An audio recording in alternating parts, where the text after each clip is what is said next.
If you need to know, now. If you're asking, what's next? If the latest is vital. If you have to follow every development. If you want every headline, anytime. If the story matters wherever you are.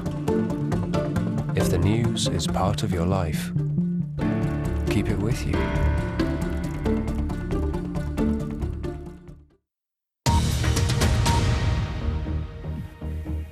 Hello, this is BBC World News. I'm Naga Munchetty. Here are the headlines. In just a few hours, the people of the Netherlands will have their first king for more than 100 years. Queen Beatrix is going to abdicate in favour of her eldest son, Willem Alexander. His Argentine wife, Maxima, will become queen. The American student who was cleared of murdering British student Meredith Kercher in Italy 3 years ago has protested her innocence on American television. Last month, the Italian authorities overturned Amanda Knox's acquittal and intend to retry her. Two international companies have said that survivors who worked for their suppliers in the Bangladesh textile factory, which collapsed last week, and relatives of those who perished will be compensated. Michael Jackson's family has been outlining its case against concert promoters AEG. The family claims that the company was responsible for hiring Dr. Conrad Murray, who was convicted of killing Jackson. The family is suing AEG for hundreds of millions of dollars. Those are the latest headlines from BBC World News. Now for the financial news with Sally.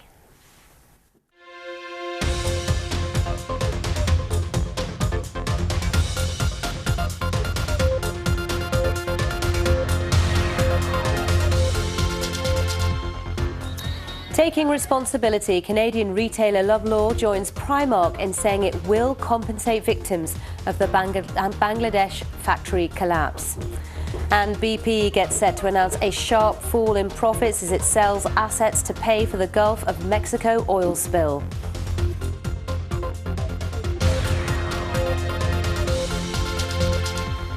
Hello and welcome you with World Business Report. I'm Sally Bundock. Also in the programme, it's a done deal in the lucrative social networking business in China. Alibaba buys a stake in Weibo. We will discuss that. But first, a Canadian company, Loblaw, has joined clothing retailer Primark in saying it will compensate the victims of the collapsed Bangladesh factory where hundreds of people died. Loblaw, which had some products for its Joe Fresh clothing line made in one of the garment factories in the building, said in a statement, "We are working to ensure that we will deliver support in the best and most meaningful way possible, with the goal of ensuring that victims and their families receive benefits now and in the future. Our priorities are driving change to help prevent similar incidents in the future." The announcement by Loblaw follows a similar move by UK retailer Primark, who pledged to provide long-term aid for children who lost parents, financial aid for the injured and payments for families of the victims. There's some real concern that this latest disaster will force Western retailers to reconsider doing business in Bangladesh, which relies on garment trade for 80% of its exports. I'm joined by Judy Gerhardt, who's Executive Director of International Labour Rights Forum in Washington. She's joining us via webcam. Judy, thanks for being on the programme. Hi, thanks, Sally. Companies now are taking responsibility, which is good news, isn't it, in terms of where the individuals are at that are victims of this case. But Judy, if you can just give us a sense of where the rights are of these individuals who have been affected by this. Well, it's really horrible. We've just finished having a worker tour here with one of the victims from the Tazreen factory fire, which happened on November 24th of last year, and 112 workers died in that fire. The victim who came with us to 10 different cities in the U.S., Shumi Abedin, young woman, she jumped from a window literally so that her parents would be able to find her body. Some of the people she jumped with did not survive the jump. She broke a leg and an arm. She received compensation of $1,200, essentially the equivalent of $1,200. And she said 75% of that went to medical coverage. The rest covered about 5 months of expenses. So she's already now virtually without anything to live on other than her family's support. She's not ready to go back to work because of her physical injuries. And she's not exactly mentally prepared to go back into a factory to begin with. So that's just one example of where these compensation packages are going at the moment. We're really excited to hear the announcement from Primark and Loblaw, because what that means is that there's the possibility of building a more appropriate compensation package for the families of the deceased workers and for the injured workers themselves. I wish we could get some of the U.S. brands whose products were found in the Tazreen fire, and also some of the labeled products from U.S. brands in the Rana complex to come forward, like Primark has in Loblaw's. The next step is to really get them to participate in a much more rigorous program to make change on the ground in Bangladesh. Exactly. I was going to say, Judy, because that is going forward where things have to change, isn't it? It's the actual safety of these factories that have to be a real priority, and international companies making sure that that's the case before they do business with Bangladesh. But the issue as well is for the economy in Bangladesh that's so reliant on garment trade. Well, we're very clear. We're not telling brands to leave Bangladesh, by no means. We're looking at this as global brands have benefited and profited from investing and buying product from Bangladesh for a long time. They need to stick around and help clean up the mess that's been created by an industry that has just grown up too fast and really helter-skelter, with a government not capable of policing companies like the Rana complex. They didn't have a building permit to go beyond a couple stories, and they were 8 stories high. So, this kind of development based on low wages and low investment, lowest possible investment infrastructure, that's got to change, and we hope the brands will stick it out.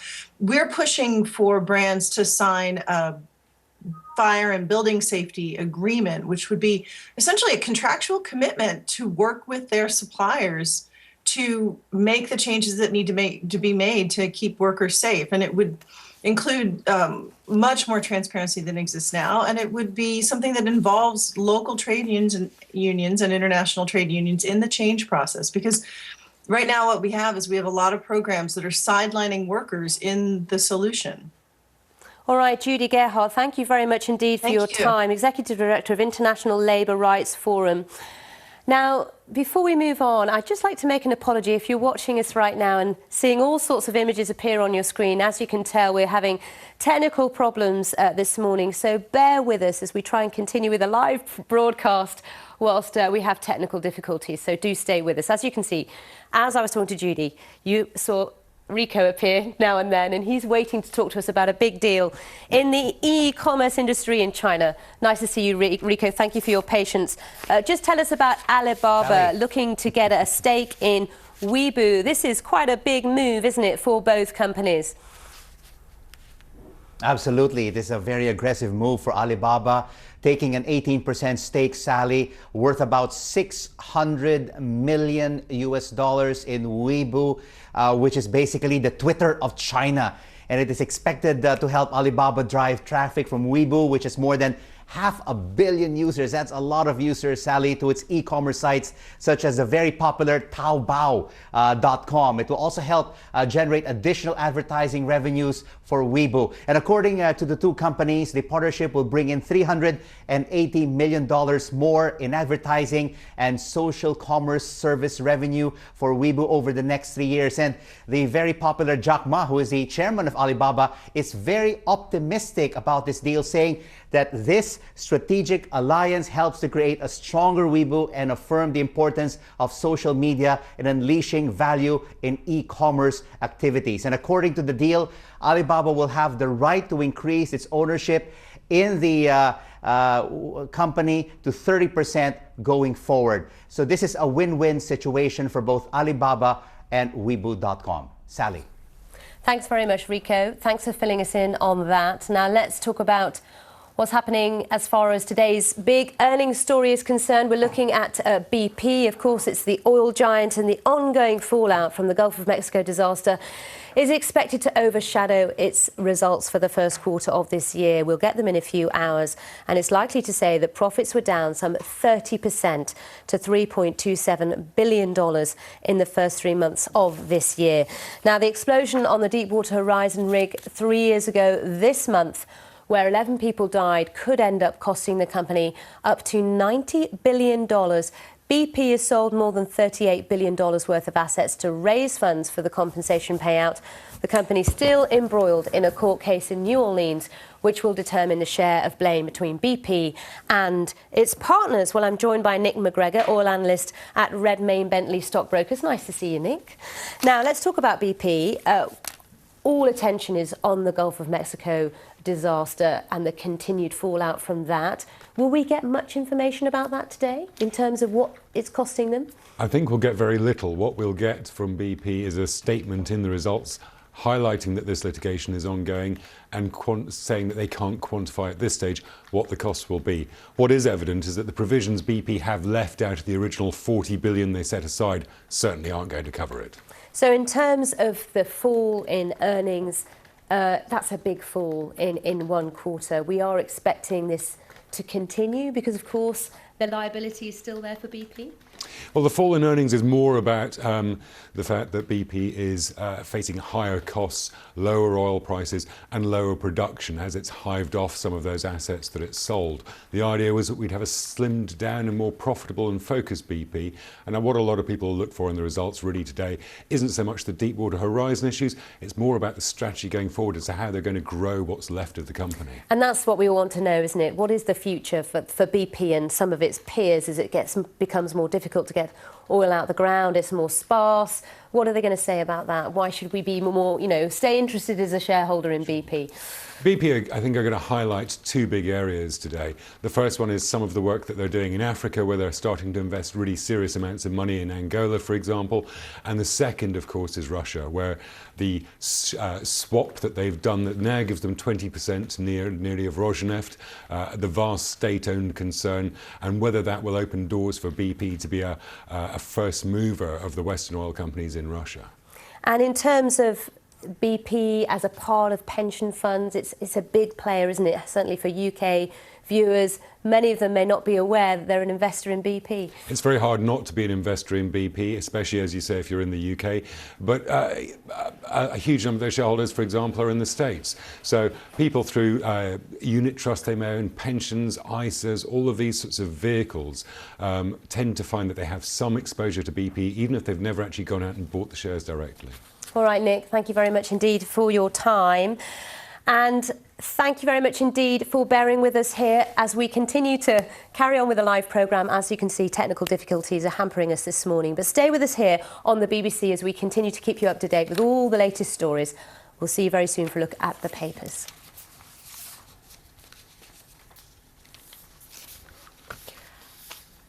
Hello.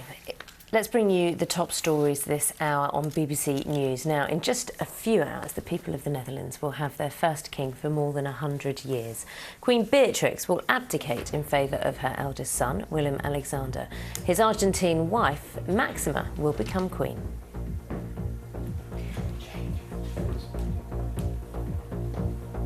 The American student who was cleared of murdering British student Meredith Kercher in Italy 3 years ago has protested her innocence on American television.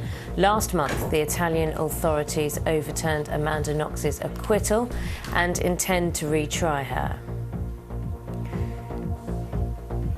Two international companies have said that survivors who worked for their suppliers in the Bangladesh textile factory which collapsed last week and relatives of those who perished will be compensated. And Michael Jackson's family has been outlining its case against concert promoters AEG. The family claims that the company was responsible for hiring Dr. Conrad Murray, who was convicted of killing Jackson. And the family is suing AEG for hundreds of millions of dollars.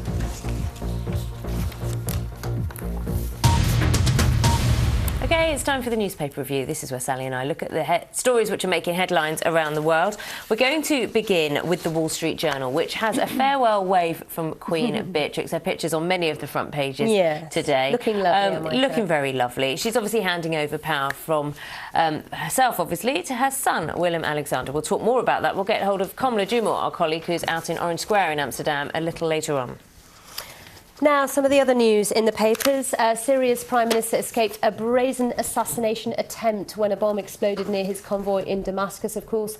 That's the story that occurred yesterday, and the Gulf News is reporting on that. It's on its front page today.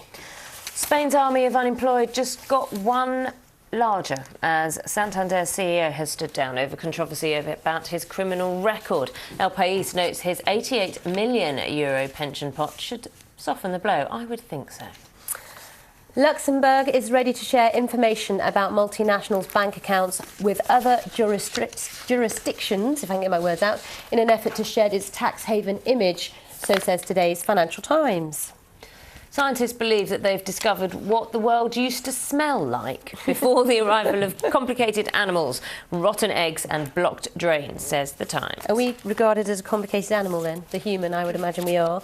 And laugh all you like, but a University of Stirling study has found that women deem funnier men to be more attractive, but only for a fling, apparently. Researchers also found men thought humour in women was a sign that she will be receptive to his advances. We're all still trying to figure that out. There's a revelation. Funny men are attractive. Jane Foley, Senior FX Strategist at Rabobank, is with us. Jane, always lovely to have you with us. Good morning. We're going to speak to Kamala, but briefly, Rabobank is a Dutch bank, isn't it? So it must be quite excited. I understand you're going to have celebrations I in the think we are. office I today. imagine that our canteen will be more orange than normal today. So a little bit of a celebration for Rabobank on this news today. Well, lots of pictures. We're going to be speaking to Kamala later on about that, who's out there. Also, the Syrian premier has managed to escape an assassination attempt. When it comes to Syria, it's quite interesting that it's not impacting on the markets as much as it was, and I suppose this is because of the impact that it's not having on the oil price. Well, precisely. I mean, oil is very focused on growth, and the market's a little bit concerned that growth is slowing, so that's taken pressure off oil, and therefore it's not affecting people's pockets so much. So what we've been seeing over the winter in Syria is really quite distressing. Children in need, children without blankets, children without food, and yet the markets really are not that concerned at the moment. Let's have a look at El País now, and basically looking at the fact that the CEO of Santander leaves with a big pension pot. It's funny, actually, the paper says €88 billion pension pot by mistake. It should be million, because it's enough, isn't it? Yes. Yes. I wouldn't mind. It's still fairly large, but 88 billion, you could probably bail out the Spanish economy.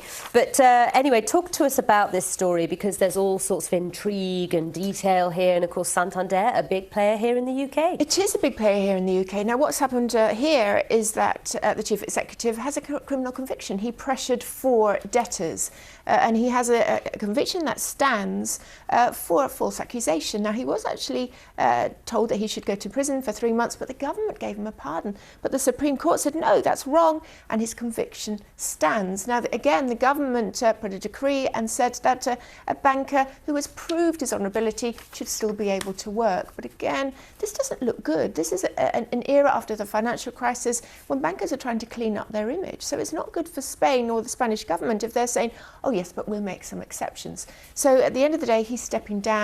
And again, this is part of bankers wanting to. And it's an interesting scenario, isn't it? Because he presided over a period where Santander was getting bigger and bigger, seen to be very successful bank. Because I remember at the beginning of the financial crisis, the Spanish banking system was seen as fairly solid, ironically, wasn't it, in the very beginning? Obviously, things have changed dramatically.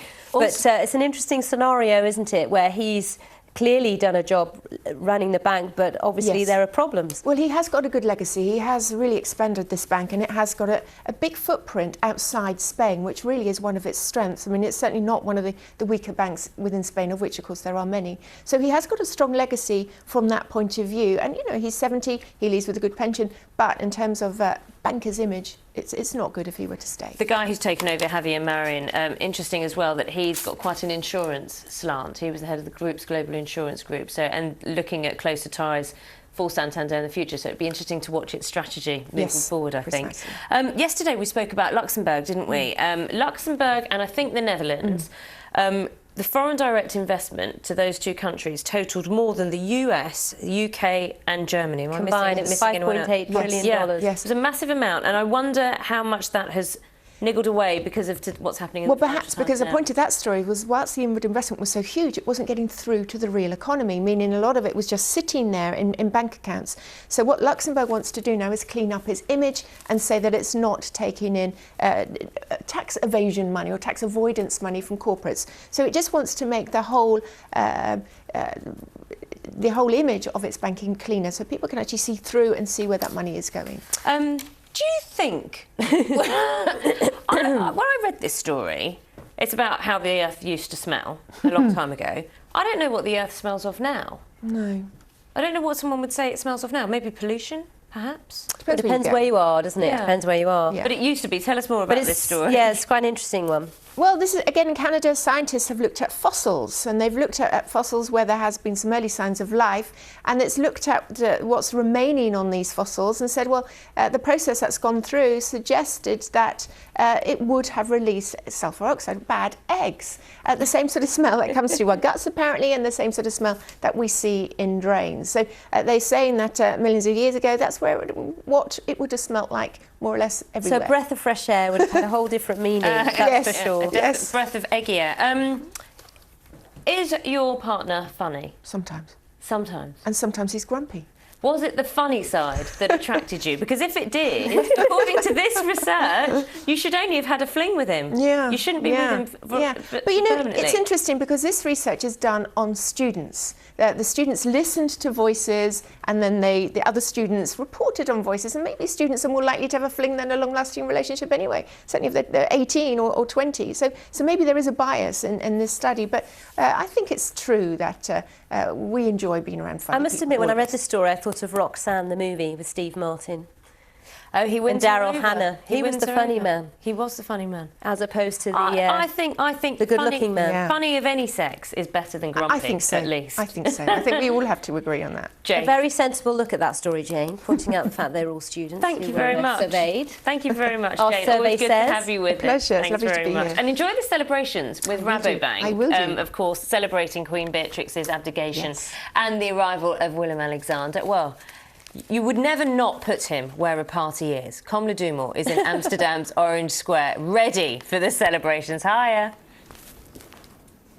Hello, Naga, and hello, Sally, and good morning to you, Jane. Well, you know what? Look, you guys have been talking about all these financial stories, but I can tell you, on the front pages of most of the papers here, they're not talking about the Greek banking crisis. They're not talking about the financial crisis in Europe. They are not talking about how much bankers are being paid as bonuses. There's only one story in town, and that is the transition of sovereign power. We're just hours away from this very special moment in this country when Queen Beatrix will abdicate the throne and then pass on the authority of the monarch to her son, Willem Alexander. As you can see behind me, there's a bit of preparation going on. I'm in a location called Orange Square, where there's going to be a lot of partying and musical concerts, but about 2 million people are expected in the city center to celebrate this very momentous occasion in the country's history. So let's get to the papers now and take a look at how they are covering this all-important story. And I want to start with this paper, Die Telegraaf. Now, you know very well that my Dutch is no good, but so I've written a bit of a translation here. And what this says here is faithful to the fatherland. It's the second verse of the national anthem. We move on to this paper. As you can see, a picture of the royal family, incredibly photogenic, and you're going to be seeing quite a bit of that throughout the day. And then one more, the man who will be king. There he is on the front page of The Weekend. Now, I want to turn again to my guest for the newspaper review, Daniela Pinheiro, who has covered the royal family for the leading national publication. What kind of man is he on a more personal level? I think Willem Alexander is a very social man. He's done a lot of social projects throughout the years. He's also a very accessible, approachable man. He says, for example, If people want to call me Willem-Alexander rather than Majesty, for example, they can if I'm at a working visit, and I don't want them to stumble over their words. And he said I'm not a protocol He doesn't have a protocol fetish. I think he said that in his interview. I couldn't come up with the word. So that's perhaps a bit different from his mother, who was less approachable, as is often regarded as such. So that's something, and he has also a sense of humor. When he was asked why he doesn't want to be called King Willem IV, he said, because I don't want to be a number. I don't want to be like standing next to cow Bertha right. in the meadows. Good joke. Yeah. Let's talk about it some more. Daniela Pinheiro, thanks for being with us. We'll be bringing you more live from Amsterdam.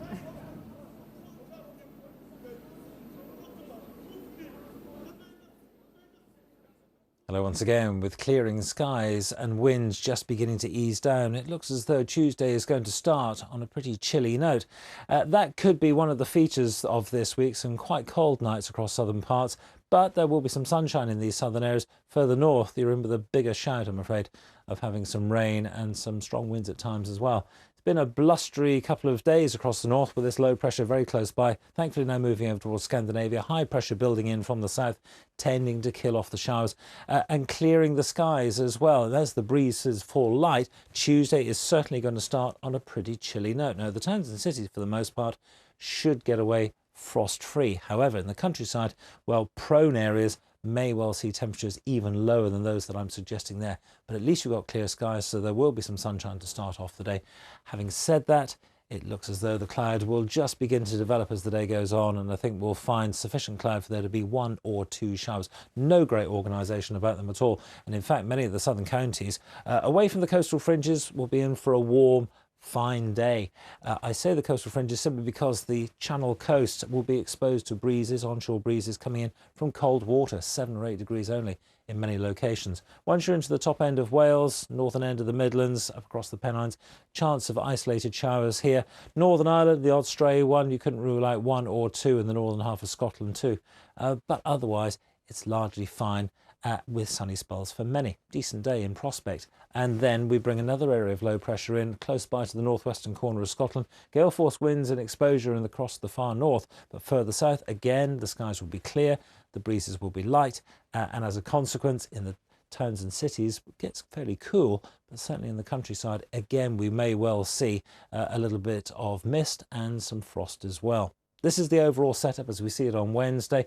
Low pressure again close by to the north of Scotland. A lot of isobars there, so quite windy conditions. This weather front brings some cloud and rain for a time, and then things buck up across the north of Scotland. The weather front strung out through Northern Ireland, southern Scotland, the far north. Oh, sorry, here you go. But much further south, it's a dry prospect, not too much in the way of breeze. Again, the temperatures will push quite nicely towards 16 to 17 degrees. Just the threat of a shower or two getting into the far southeast, but essentially it's the north that sees the bulk of the cloud through Thursday on into Friday. Bits and pieces of rain perhaps. Further south, dry and fine.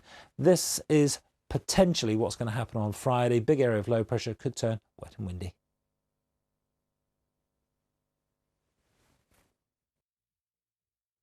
My name is Bert Middleton, and this is my story.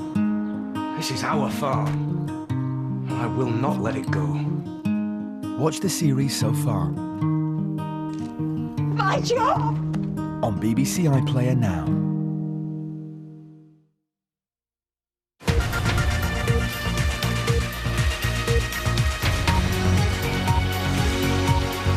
What will everyone be talking about tomorrow? With BBC News, you don't need to wait to find out. We'll tell you which stories are making the front pages. And explore the stories behind the headlines. That's The Papers with me, Clive Myrie. Or me, Martine Proxel, and our panel of expert guests. Every night after the news at 10 on the BBC News Channel. I think it's a highly political book in its own way, but not that you would ever know that as you're reading it, because everything is in the characterisation, and the genius of it is that the whole story is seen through a little girl's eyes. So what you get is this innocent sheen over some dreadful and dark events. Yet, because it's filtered through Scout's eyes, you can somehow face it in a way that maybe if it was more visceral, more grittily written, would be too hard to take. cultural exchange. Creative minds shared their inspiring moments on BBC Radio 4. If you need to know, now. If you're asking, what's next? If the latest is vital. If you have to follow every development. If you want every headline, anytime. If the story matters wherever you are. If the news is part of your life, keep it with you.